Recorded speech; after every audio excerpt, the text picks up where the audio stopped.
Hi everybody, it's Tina from Tina's Messy Crafty Life. How are you? I hope you're good. I have bingo winnings, and if I understood Kathie right, as this was misplaced. I don't remember what's amiss. I don't remember, but I love the envelope. Oh, it's my favorite color. So let's dig in this. It was in a brown envelope. I took it out. So let's see.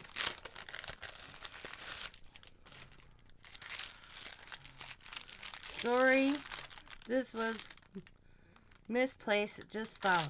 Oh, so it's in this nice little cool looking bag. Have a day. I like how all this is. Oh, you can write a little note to your kid. Oh, I remember these. These are earrings. They were donated by Lisa Lopez. They're red. I love red. This is my favorite color. I might doctor these. Got little Christmas trees. Want them look cute hanging inside? A little Christmas tree for Christmas, but I don't know. I may do that. So they're in time for Christmas. They're red and they're my favorite color. So that's awesome. Thank you, Lisa, and thank you, Kathie. So if you guys aren't doing anything on Mondays, make sure to go over to Kathie's World and play some bingo. I will see you there next Monday. As always, be happy, be kind, be safe, be funny, be crafty, and bye for now.